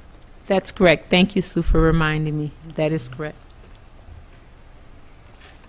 But again, to reiterate that if you already bought clothes for specific colors at schools, they're still good. Yes. They're still Yes, valid. they can still wear those colors. If they've already bought shirts, they can wear what they have, all solid colors. Yeah. And I think Any solid color. And I think a lot of the discussion that we had going through this, and I think you did before, was the purpose of the dress code was to reduce distractions. And so there are some changes that are proposed here, I think, to clarify things so we can reduce the distractions or the uncertainty, I guess. That is and correct. it's a policy that, just like any other policy we have, will be changed and improved as necessary over time. But We appreciate the comments from parents making us aware of issues, and we try and address those as we can and keep them before our district and the board. So is periwinkle okay? Periwinkle is okay. It's a solid color and it's very Okay, colorful. I just wanted to double check. Periwinkle. It's blue. Anything else on dress code? Blue, purple. Student directory? Okay, student directory, we had a few changes that we made in regards to recommendations through FERPA. We had removed date and place of birth, major field of study, dates of attendance, the most recent previous educational agency or institution attended by the student, and other similar information. Since the first reading, we have also removed enrollment status. That was not recommended in the FERPA guidelines, but after speaking with the district attorney or the school district's attorney, they have recommended that we remove that as well. okay. FERPA is the Family Education Rights and Privacy Act. So that's where we received the direction from for what to remove. And that, by way of clarification, I didn't realize this was a federal law either, but it allows a district to say things like students' height and weight on sports teams, athletic teams, and I never thought about that. It's not confidential information. It can be released by federal law. But I thought of a wrestling team. I didn't think you'd be in violation for playing in. But no, I think that it seemed like a non-controversial item. So, thank you. Are there any other questions? Thank you. No, and Adrian and Cora and Sharon, thank you all. Yeah. Back to 502.7. I'm reading the first paragraph there. It says, property within the jurisdiction of the district or school or at school events. But then down low it says, the student, a parent or guardian or student found in possession or control of a weapon or dangerous object while on school property or premises shall be notified of the incident. I just want to make sure we're not eliminating the trap shooting. It's not on school property or premises, but it is a school event. So I don't know whether it needs to be an exempt situation down there. It's a good question. Very good question. And that could be iterated there as a specific An exception, yeah. Right. I think that'd be that make makes it very it's a- clear. I think that, 'Cause if- that would 'cause really they help. are Did school you say sanctioned sports or trap shooting? I don't know. I think it's a sanctioned sport from the, isn't it? It is Or it's well, club? Okay. by who? I mean, there's a state meet. Yeah. We do participate in trap shooting in our schools, and I do suggest that we do list it for clarification Okay. purposes to eliminate any confusion. It has been a club sport that we've offered for some time since I've been in the position of AD. Let's just say at the bottom then, weapons used in school club shooting events. Such as trap shooting. such Or- as, yeah. I think we should spell it out. Yep. We will make that clarification. Okay. Thank you, Lyle. We will Good idea. make a friendly amendment to the motion. Who was it? Shanley and Andrea? Okay. Yes. Okay. Thank you. Okay, any further questions or discussions? Okay. If not, all those in favor of the recommended motion as amended, please say aye. Aye. Opposed, nay. The chair votes aye. Motion carried. I'll just mark that. Amendment to 502.7. The next item on our agenda is another policy change, but this is the first reading, so we're not going to vote on this. This is Exhibit T on page 78. And it concerns non-discrimination. It's policy 103 and then regulation 103.0R. And Sharon Miller is here to discuss this from the Sharon chairs the Policy Review Committee. This one is one that we've worked very closely with the Iowa Department of Education on to make sure that we're expressing our commitment to non-discrimination precisely as they would like to see it, the way that meets their approval.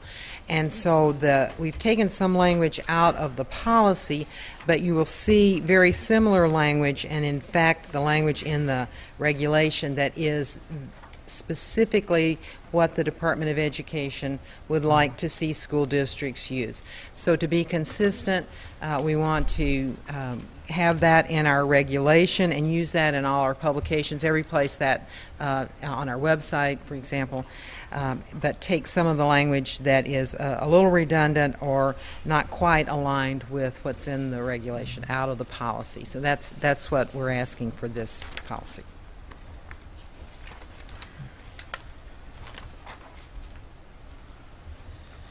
Any questions or discussion? Okay, and if not, again, this is up for first reading, so it's not for a vote today, but it will be at our next board meeting in August. So if there are any questions, please let Sharon know. Thank you, Sharon. All right, the next item on our agenda is the last action item we've got, and it is regarding our property casualty and workers' compensation insurance program. And the recommended motion is that the Board of Education approve the quote recommended by the District Insurance Committee to participate in the IASB Safety Group Plan with an estimated total premium of $1,890,613 as presented. Can we get that motion on the table? I so move. Thank you. And a second? Second. Thank you. And Michael Coughlin, could you give us some information on this? Sure. Part of this presentation is pretty much a normal response from one year to the next. We've been part of the School Board Association plan of the safety group insurance offered through EMC, Employers Mutual Company, which is represented locally. We have 4 insurance agents from different companies that come together and look at all the plans that are available. There have been some companies that have come and gone in the last couple of years that have tried to get into the market, and this year they did not quote. But it has been a valuable issue to keep track of what we are doing. We have 3 people in the district that meet with them regularly. Not only at renewal, but they are a working committee that we refer to and ask questions of on a regular basis. One of the most prominent areas, and if you're looking at the exhibit on 84 that shows what kind of price there is on the policies, the property liability casualty part has only gone up slightly, just $5,000. This is in a market of, the market has become harder, as you're very well aware that there have been several disasters nationally and worldwide And as you know, money is tied to itself all over the world now rather than just in our country. So it is a little stricter, more difficult to get good rates. So we have made some changes and some flexibility on deductibles and so on, coming from the trends that we have, so of our loss ratios and so on. So we are continually looking at how we structure, form, and pay for the insurance coverage that we need.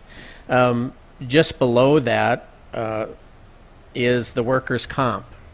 That is a separate item, and when you think of the number of employees that we have, and several of the areas are risky, more risky areas to work in as far as food service and operations and so on,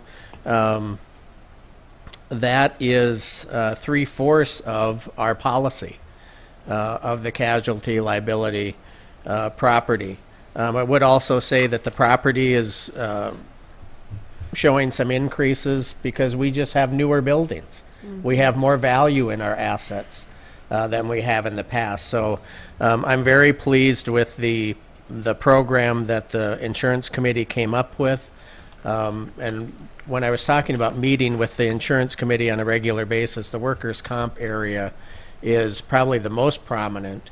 That anytime there is an injury, a report of an injury, it automatically goes into a process that those are followed, documented, those people are gotten back to work as fast as they possibly can. We have changed some language in the master contract agreements with the different groups, allowing us to be a little more flexible, and all of those things have helped us with our rates. We're hoping with the changes that have happened in the last few years and the reduction of occurrences, our modification rate that drives that premium will start to show some significant decreases. But it's a continual process to keep our employees healthy and safety-minded and train them and so on. So all of that is pretty much a repeat of what we have done for several years, and while I'm thinking of it, it is part of the School Board Association plan. You have not, as of yet, approved the membership to that. That will not change the premium rate, whether or not you do. What it will change is being part of the safety group allows for a group dividend based on loss in the upcoming year. If you are not, if the district is not part of the School Board Association plan, we do not get the dividend. That is the leverage that they have. The rates are the same, but there wouldn't be the dividend. And that has, in the 5 years I've been here, it's been an average of $40,000 to $50,000 of a dividend. Last year, not in 12, but in 11, the last time we got a dividend, it was in about 23,000. So it does fluctuate. So the difference that we may or may not give up with that is a significant number. But it does not change the rate of the premium itself. The new part of this that we have talked a little bit about at budget meeting, finance committee, and so on, for the last 8 years, the EMC has offered what's called equipment breakdown insurance, and it's really named for exactly what it is. Equipment refers to basically anything that runs on electricity, except for your main HVAC systems in a building. It's not going to do the air conditioning and the ventilation and all of those things.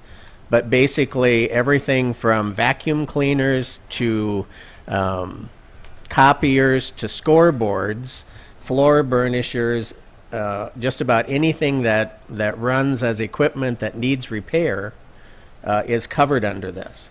It's not just repair, it's also preventative maintenance, it's also replacement if they just determine that it's too expensive to fix. So we've got all of these issues that it covers. The other part that we've been attracted to this, and we have watched it for a couple of years, there is a growing number of districts that are using this. notable ones of our size, Iowa City, Ankeny, and Des Moines, have all used this for a few years, several years, and in different cases, and all of their responses have been very positive. It does mean that there is some bookkeeping that goes along with it to turn in all of the claims and so on, and we'll deal with that upon approval. The other part of this that we liked is we get to choose who fixes our stuff. Mm-hmm. If it's a vendor, outside vendor doing the copiers, we can stay with that company that we bought them from, and we don't have to worry that we have an unqualified vendor because he's the cheapest coming in and fixing it. They are very accommodating to do who we choose to be our vendor of choice. Also, we can have our own people fix it. So if we've got our people that do preventative maintenance, go in and check the motors, fix the motors, we can turn in their time and get reimbursed for that. So there's a lot of positives to that. They are very accommodating. Dr. Norris and I met with them again just within the last month and asked a lot of questions. And basically they were very accommodating on everything that we brought up. So it is a lot of money, over $500,000 of repairs. But I look at it from just as example because I can look at the copier part of it and pretty much know a comparison that we spend a little over $400,000 a year on maintenance agreements currently. The copier part of this is $196,000. So we can continue on with the same service for half the price. We're going to have to work and earn our keep, our return on all of the other items. But one thing that we did find is very positive is they will work with our work order systems. The operation department has a work order system and we'll be able to tie into that and just submit those reports rather than doubling up work. So there's a lot of positives with this, and they're willing to work with us as far as shaping it to our needs and our understanding and helping us get the most out of this policy. So we've been talking about this for 6 to 8 months, and everything that we have checked into, we all feel very positive about it. So the insurance committee, and now with Dr. Norris meeting with them, we all feel good of recommending that this is something that the board should enter into. 2 things for other positives is it does keep us on a maintenance schedule of saying we will fix that. We will keep everything up to, it won't be a decision saying, do we have money to fix that now? We do have money to fix that. It's covered under this. We will be able to keep all of our equipment up to the standards that we expect, the preventative maintenance, the repairs, and so on. And the other part of this is because it is an insurance plan, we are able to purchase this insurance out of the management fund, which then alleviates these costs from the general fund. So we're going to be able to do that within the framework of the management fund and the property tax that we raise under that, and that has already been addressed in the tax rate for next year. We already planned on doing this, preparing for this through the tax rate, so that's already included in the rate that we have published for the next school year. And as Mike noted, it still was the 5th year in a row that our tax rate decreased. So we just feel like this is an important trend to continue, that we find all the options we can to spend our money the most wisely. So how much have we been spending on this equipment breakdown the last few years? We've done some initial estimates with that. And until you identify every piece and every hour that's spent on all of that, it's, we're not coming up with exact numbers yet. But the initial proposals with that, if I take the back to the operations of 400,000, we were coming up with numbers over 300,000. And that's without really even getting into all of the depth of everything that we could do. So we feel like with some aggressive promoting of this, that we can cover our money with it. Because we probably can't get service contracts on everything that we have. Oh, somebody will do that for the right amount of money. Right, and so that's very expensive. Right, we do a lot of our own maintenance within. There's a lot of things that, you know, you buy something and they want you to buy a maintenance agreement on it. Well, we don't need to do that because we have people in-house to do that. But it will be a little bit of a learning curve to capture all of those things to get the value. Now, the other part of this is this also protects us if we've got more breakdown than we think. So we will never spend more than this. And we're already saving significantly on our copiers because of this. So we're thinking with an aggressive look at this, it will be a very smart decision for us. I understand the management fund would be the preferred fund, but I'm not hearing where the actual savings is coming from. If you got the same repair services charging the same prices. Okay, let me give you an example. Copiers. We pay $196,000 for the copier part of this. Yeah. They come in and do the repairs. Right. The insurance, this insurance plan pays that bill. Yeah. Rather than the general fund paying that bill. Likewise, if we have operations people fixing motors, and he spends 5 hours diagnosing the problem, doing the fixing, buying the parts, and the total job is labor of 5 hours, and there's $200 worth of parts. That normally comes out of the general fund. Now it will be covered by this. But the cost of the repair hasn't changed. Cost of the repair hasn't changed. So there's no savings here.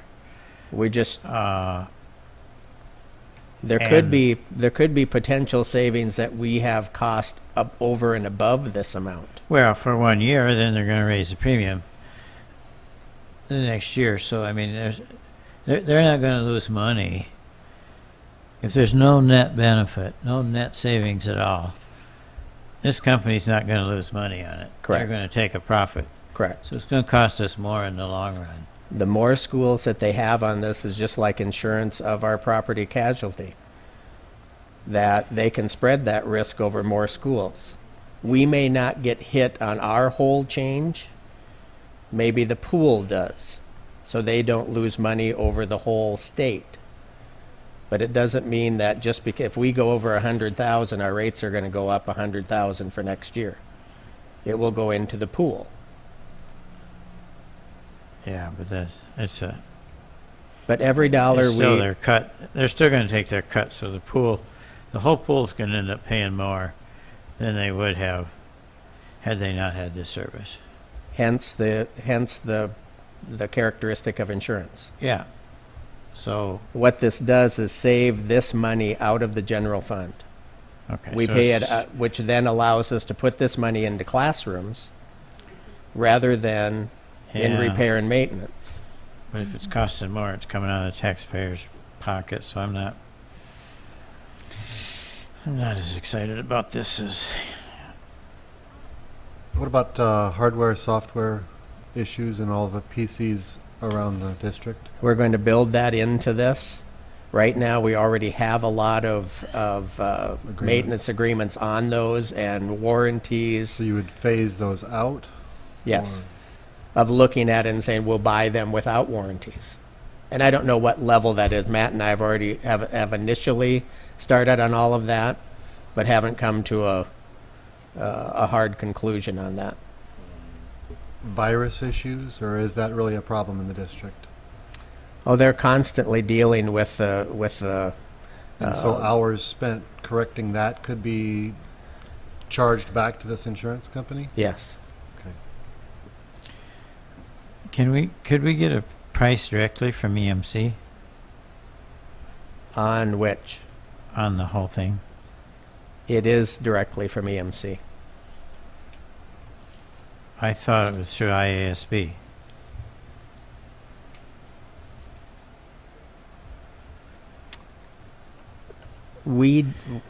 Okay, I will correct my response to that. We did that last year when we were looking at this and seriously considering whether or not to belong to that.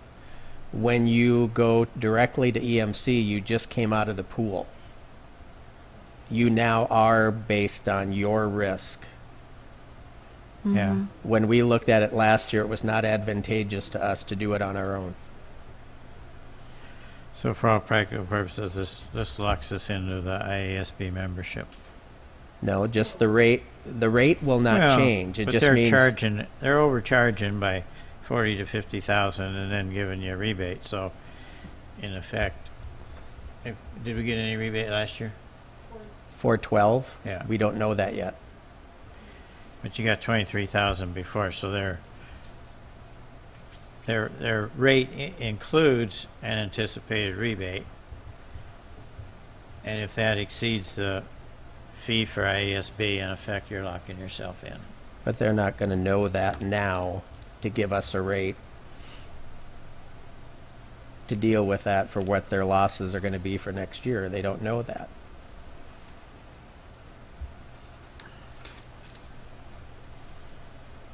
Michael, who is on the insurance committee? Do you have a list? In the district? For the district insurance committee. In the district, it's myself, Deb Jacobs out of my office, and Mickey Waskat out of the HR. She's the one that deals directly with the workers' comp issues, and Deb Stewart, who is a long-time benefit specialist in the district. They work in tandem on the workers' comp part. Deb and I work mostly with the property casualty. And then who are the external members that you said were a group of? 2 people have changed recently, but the main person out of PDCM is Chris Faraday. And I'm trying to remember the other 2 members, and I'm sorry I can't pull that out of my memory because they've changed recently. No, that's health insurance. Yeah. So I guess I'd be interested in knowing what the districts that don't belong to IASB, how are they covering their insurance? I can't tell you that without asking. I think that's what Butte, Des Moines. I'm pretty sure they use EMC. They just don't take They just forfeit the dividend. Well, they would get either that or they get a separate price from EMC directly and not going through IASB. When we approached that this year to say, what would EMC do that for this year, whether or not we belonged? It was the same price.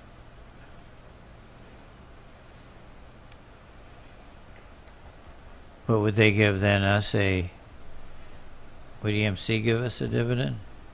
No, not in the arrangement we originally had.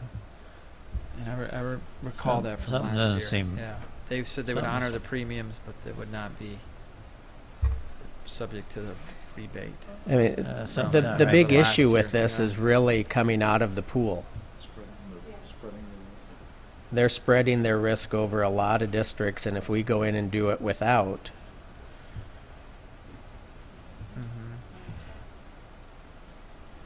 All right, so this is something that the UEN ought to look at. That's a good point. 'Cause if those 17 districts form their own pool, it certainly could be a topic of conversation. Yeah, I'm quite sure they don't have it right now, so we have to deal with now. But that would be a good point.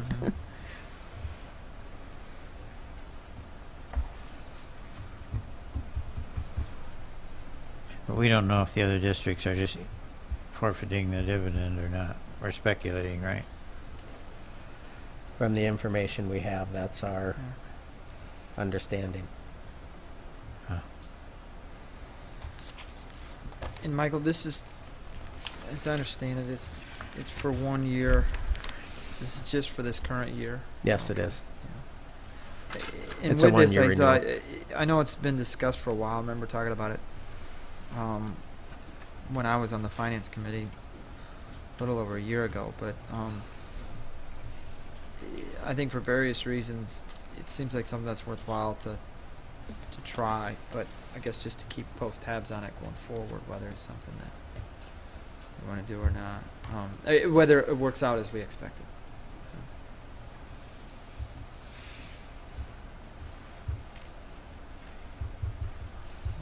Any further discussion? Okay, if not, all those in favor of the motion, please say aye. Aye. Aye. Opposed, nay. Aye. And the chair votes aye. Motion carried. Okay, Michael, thank you. Welcome. That ends the action items on our agenda. Now, Michael, we'll come back to you for information on financial information for the school district. And this is in our board packet, Exhibit V on page 85. Because of the timing of the summer board meetings and being so close to the end of the month, we're a little behind in providing reports to you, so what you have is May. So this is an update to give you where we're at the end of May. Let me just preface the remarks with saying what we are projecting through June is, even what we know right now, is coming very close to what we have been talking about ever since the budget committee meeting, of keeping our authorized balance close to where we ended last year, with some reduction, I believe, but not significant. And things seem to continue to be on track with that. But just to go through the exhibits for May, 86 through 88 is the cash balances and all the different funds that we have. 89 is the general fund that details out the revenues coming from the different sources: property tax, state aid, the AEA payment, and then from other local, state, and federal. The revenues, right now we're projecting they're at $103 million after May, and we're anticipating around $115 million based on the projections and the receivables that we have coming in for June and after the end of the year. The projected balance for the expenditures is staying, we've got a budget of $118 million, and we should be below that. We're hoping that will trend continue. That's where we believe we are until we get audited numbers. We did have our initial field audit pre-end of the year visit, and all of that went well. They will be back in mid-August. On page 90 is a breakdown by function. Different types of expenditure programs, regular ed, special ed, and so on, going down the list, and you can see how much we spend, how much we've budgeted for the whole program, and then how much has been spent on salaries, benefits, and so on, as compared to May of last year. And then management, the same type of an exhibit as you saw for the general fund on the previous page, for the management fund, for the PEPL fund, or physical plant and equipment levy, and the capital projects, the revenues and expenditures that come there. And then the graph on 92 that gives you a comparison from last year to this year of the actual cash flow in the district. And I had added last month that the top darker part is part of the 1 cent funds, but they are the ones held in reserve in the sinking funds to pay off the bonds, the debt that has built up there. So those funds are available when the amounts come due. But the general fund is still staying relatively healthy. Last year at this time we're at 26 million. We're at 22 million at the end of May this year. And then there's the PEPL report on 93 is a summary of the revenues and some breakdown by building of different projects that have been accomplished through the PEPL fund. If you have any questions on any of those. So I think I'm hearing you're saying instead of the anticipated 3.5 million reduction in authorized balance on page 89, the reduction will be somewhat less than that. Yes, I believe it will be 2 million at the most, maybe less than that. Okay. Thank you. Which is great news.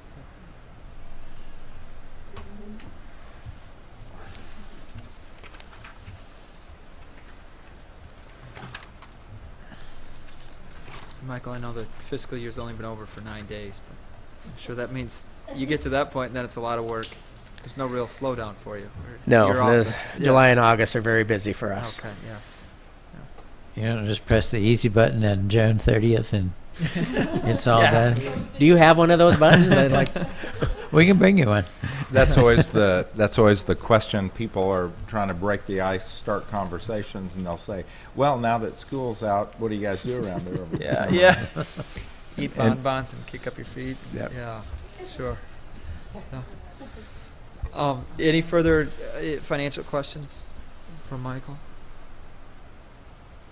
Okay, if not, Michael, thank you very much. And that ends the agenda items that we've got. The next that we'll hear from is the superintendent's report. Dr. Norris. Just a very brief superintendent's report. I wanted to call your attention to the Blue Zones project in Waterloo is firing up, and I look forward to it with anticipation that the school district can be a good partner in helping make a huge contribution to health in our community. Mm-hmm.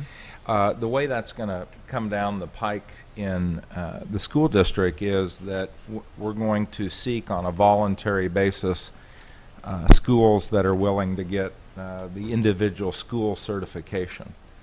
And that will be easier probably initially starting out at the elementary level. There's a lot of complexity with regard to not only the lunch program but the extracurricular concessions served and everything at high school events. So that's something we can have as a goal to work toward, but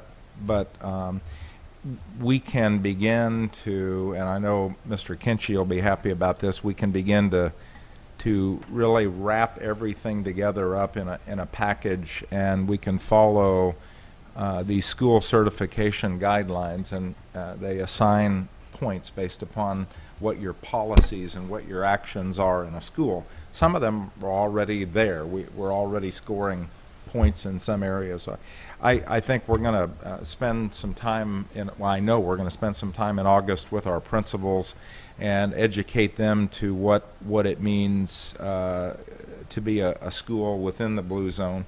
And then the other thing that came to our attention, and I'm going to ask, I asked Marty today to look into a little more specifically, but there was some discussions around, and I know LYLE would be excited about this, but they had some Blue Zone folk touring some of our newer schools and talking about walkways and sidewalks and approach areas, and they've got, if not a manual, I don't know that there's a manual, but there are some considerable suggestions on how we can make our school sites even more walker friendly. And so I look forward. I asked Marty before we do much more on Orange. I know he's got a change order hanging out there for that front sidewalk that we discussed at facilities. But I said let's see what, because I guess they walked by some of the Blue Zone high muckety mucks from out of town walk by Highland, and they were not impressed with the ease of walking from the neighborhood in that area, which doesn't surprise you at all. So I just want us to do whatever we can to be good partners. We got to be careful, of course, how we spend the money and all of that. But I'm getting excited about seeing what we can do to help the community, not in a big government, get involved in everything way, but in a teaching thing. That these are healthier habits. These are so anyway. But it's not just walking; it's bicycling too, it is. right? You better believe it. Yeah. So I think that's a real key, and we haven't done a very good job of that, but we still have a chance at Orange at least too. We do, and the most important thing, it's not all just on us. It's the community working with us, with everybody. So that's all I had, Mr. Thank you, Dr. Norris. And information from board members. Start with Shanley McNally. Put you on the spot. I'm just going to echo your words from earlier about welcome, Pam. Welcome, Dr. Barney. Look forward to having you at the table, and also to Mike. Glad you guys are here. Thank you, Shanley. And Sue Flynn? I just wanted to say that I'm really excited about the Reconnect to Grad. I think that's an awesome thing. I've signed up. I'm going to volunteer. You get to and go on the superintendent's team. No, I don't want to. But I encourage the community to get involved with that, and that can make a huge impact on just providing for the workforce in the community and to people their self-esteem. And I just feel that it's a awesome program, and I just wanted also to congratulate the West girls softball team and the East High girls softball team for their excellent seasons and their good sportsmanship and student athletes. So good job, both East and West. Right. Thank you, Sue. And Andrea Sparks.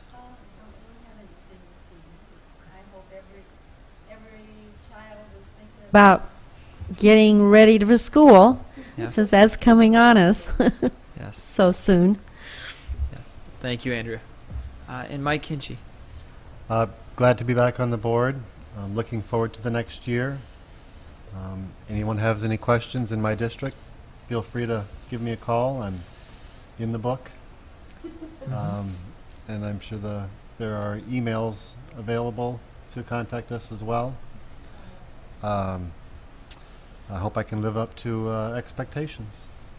That's all. Well, thank you, Mike. And again, welcome. And Lyle Schmidt. Your pay is prorated as well, based on based on your performance. we set the precedent, so nothing additional. Thank you. Just again to Dr. Barney, thank you and welcome. Pam, thank you and welcome, and Mike Kinchy, and then also to Sharon Miller. We would again like to thank her for her service as well.